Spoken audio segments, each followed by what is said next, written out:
Very hearty welcome to all of you for this pre-event press conference for the prestigious three-day working group meeting on tourism. This is the only working group meeting that is happening in Srinagar as part of the G20 effort. And we have seen excellent response from all the member countries, from the invitee countries, and from the international organizations. In terms of participation, we have one of the highest numbers that have registered and got accredited to come to attend the working group meeting compared to the last two that we saw at Run of Kutch and Siliguri. And Chief Coordinator will tell you because he's seeing the other working group meetings also. So very encouraging attendance, which has really encouraged us to make foolproof and adequate arrangements for the meeting. Also, what you are seeing is that taking the importance of this venue, we are organizing two side events. The themes are film tourism and ecotourism, and the deliverables there that you will see will be that a national strategy on film tourism, the draft will be unveiled. And also on the ecotourism side, you'll see the Travel for Life campaign, which will be also launched, which is in tune with the Mission Life campaign launched by Honorable Prime Minister and UN Secretary General sometime back at Kevadia. We are also taking this opportunity to immerse the delegates in local sightseeing, seeing the local arts and crafts, enjoying the local cuisine, and the overall experience and the natural beauty that the state of Jammu and Kashmir has to offer. As parting gifts, we are giving them one district, one product, souvenirs to take back, which are products produced in Jammu and Kashmir. So we welcome the participation of all the delegates from the G20 member countries, the invitee countries, and international organizations to collectively advance the tourism sector globally and to achieve the UN Sustainable Development Goals of 2030. The G20 event at Srinagar presents a unique opportunity to highlight the tourism potential and cultural richness of the region. Say what a pleasure it is to meet friends from the media. As many of you would undoubtedly know, we are now at an approximate halfway point in our presidency of the G20. In the last approximately 6 months, we have completed 118 meetings in 46 different cities across the length and breadth of our country. We obviously, for every meeting that is held, there is a lot of planning and preparation and organization. And I think the meeting in Srinagar is no exception to that. This has entailed planning at least a year and a half prior to this actual event. The G20 Secretariat and members of the Ministry of Tourism have been visiting Srinagar. Secretary Tourism and I myself visited tourism. This is the second time we are here in advance of the meeting. When we came here about a few months ago, we saw that there was a lot of work in progress. Srinagar is a smart city. There was a lot of effort to complete the work relating to the smart city project. We also looked at many of the areas that were relevant to the G20. And I can say with all sincerity that as we drive around the city, we see a completely transformed Srinagar. We've gone to the markets, we've gone to the riverfront, we've gone to the lake area, we've gone to many of the other places that we visited the last time. And we've found that, that Srinagar today is vastly more beautiful. Its facilities and amenities are that much greater. There is a lot of pride when we talk to many of the citizens, when we move around the city, in some of the systems that have been introduced, whether it is underground optic fibers, sewerage systems, water and drainage. I think from that perspective, it is truly a smart city of the type that we would like to showcase to the rest of the world. And tomorrow, as you would receive a very large number of international delegates that would come from some of the most influential countries across the world, I think we can say with pride that this is one of our most beautiful, naturally scenic, but also one of the most beautiful urban environments that we can present to our guests from across the world. Now, one thing that is that Secretary Tourism and Additional Secretary Rakesh has already told you is that the Tourism Working Group is a very specific one.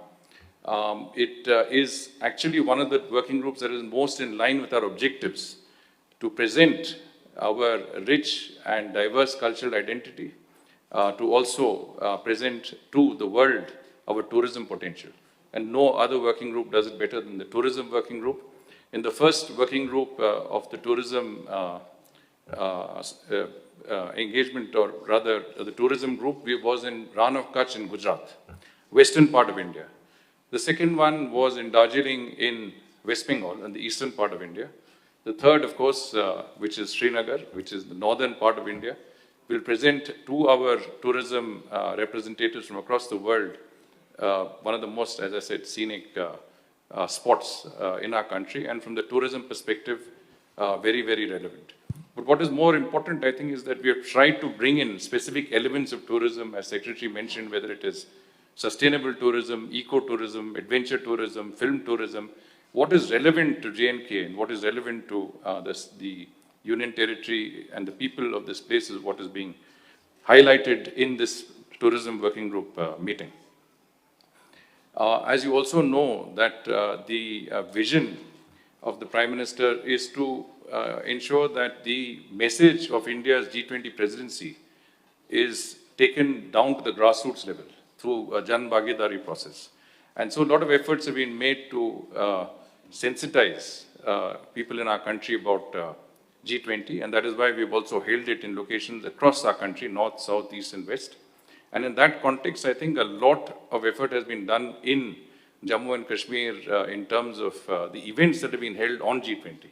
I'm sure Chief Secretary will speak more about it, but we were very, very impressed with things like the walkathon, things like the cycle event that was held to popularize G20, or the mock G20 process, or the awareness rally in Badgam, and you had, as I said, the walkathon in Baramulla. Sports is an important area where G20 is being popularized. So this, I think, is critical, and film tourism, as Secretary mentioned, is very specific to J&K. Every meeting should have outcomes, and I said that there is no better outcome in terms of any sector or any industry than tourism in terms of percolation of wealth, distribution of wealth. The very idea that we should use this meeting to draw attention to Jammu and Kashmir, introduce qualitative and specific and new areas of tourism. How can this help revive the local economy in terms of handicrafts, textiles, in many of the other very, very critical areas in Jammu and Kashmir, which has a very rich culture and handicrafts tradition, I think is very, very important. And we ourselves have seen there's a lot of effort and excitement in the city and in the state, in the Union Territory, on the potentials that can come forward. We've seen women's self-help groups, we've seen many groups mobilize, and I want to mention this as not a person who lives in Jammu and Kashmir, someone who has come and seen it from outside, but we are proud of the fact that we have such traditions in our country, and those traditions are today being revived, popularized, and promoted in a manner that has never been done before. One last aspect, and of course, that is besides the fact that the UN's SDGs very, very greatly emphasize on lowering inequality in terms of incomes. Tourism does that, and I think that's important. But last but not the least, I want to convey our very, very grateful thanks. You see, every G20 meeting, the role of states and union territories is critical. The central government can do a certain amount, but at the end of the day, the state's role and the state's contribution is critical to the success of any G20 meeting in our country. And the Union Territory of Jammu and Kashmir, led by the Honorable Lieutenant Governor, Honorable Chief Secretary, and an incredible and absolutely outstanding team of officers who have worked day and night to make this event a success. I'm sure both Secretary Tourism and I would like to convey our sense of both gratitude. It has been teamwork, of course. All of us have worked very closely together. But the Union Territory really has gone out of its way, taken it as a matter of pride for the Union Territory, looked at the G20 as an opportunity. And I'm sure if the G20 is the most significant international event we have held in India ever, this will be the most significant event ever in Jammu and Kashmir. And we are all looking forward to that. Mr. Harsh Vardhan Shringla and Mr. Arvind Singh, Secretary, and my dear colleague, Additional Secretary, Tourism Ministry, and our Secretary, Mr. Said Abid Rashid, and all of you sitting there. Welcome to J&K. it's a huge welcome to you, and it's not only on my behalf, but people of J&K have been looking forward to this event with a lot of anticipation. In fact, just about tourism, last year, 2022, this was the highest ever number of people who visited J&K ever. And this was 1.88 crore. And so some of you who may not understand crores, it is 18.8 million. And the number of tourists who visited Kashmir last year was twice the previous highest, which was in 2017. That's the change. So, and this is just the beginning. Mark my words, this is just the beginning. Next year, you will have trains coming here to Srinagar straight from Delhi. And this will be a marvel in its own way. It will be a technological wonder, if I may say so. And the national highway will be great. Some of you might actually want to drive from Srinagar to Jammu just for the driving pleasure in 6 months' time from today. And the trains will be beautiful. Many people have experienced J&K and may not know that J&K has a lot more to offer than you have seen. J&K has 4 colors. How many of you are aware? There is a white Kashmir in winter. There is a rainbow Kashmir in spring. There is a green Kashmir in summers. And there is an orange Kashmir in autumn. Experience each one of them. And you may have seen only few sites which Sonamar, Gulmarg, but last year and the year before, we said it's not about few months in a year, it's about 12 months a year, tourism. And some of the sites that people never thought will be open in winters have started to remain open. For example, Sonamar now remains open throughout the year. And we have facilities. So we have 300 new destinations coming up. And with the amount of tourists that are flowing in, we need them to disperse them and let them enjoy in fact, many of the sites in J&K, both Jammu and Kashmir, are picture perfect. If some of the sites are straight out of the picture postcard. And you have seen the riverfront. I'll just mention a few more things. One is that it adds about 7% to our economy.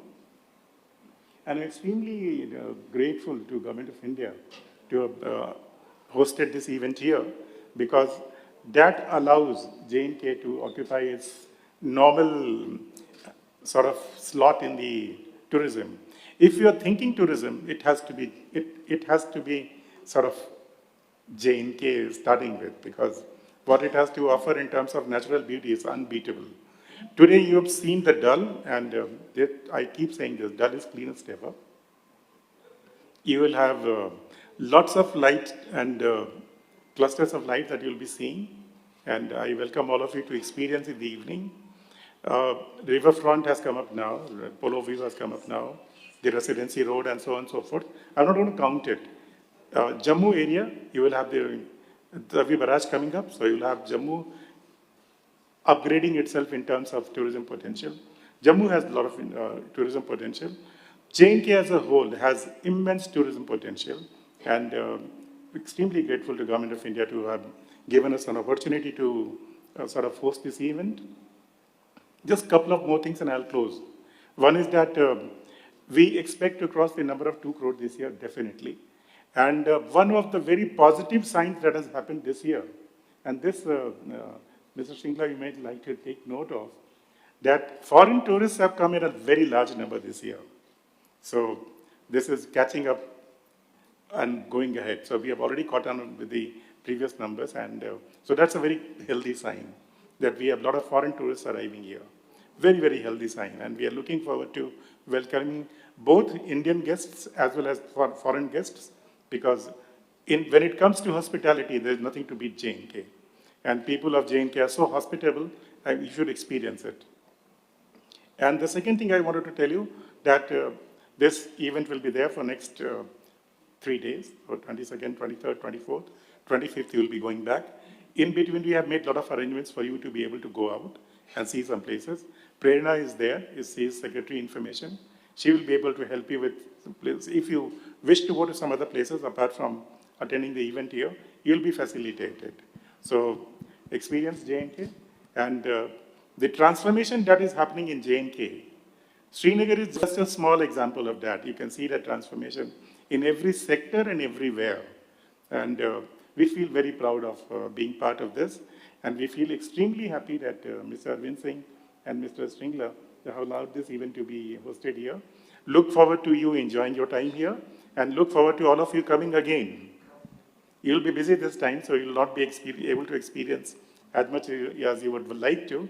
But after 25th as well, some of you who are coming from outside should come back again and experience J&K. But I hope you have a very wonderful time over the next 3 days. Thank you very much.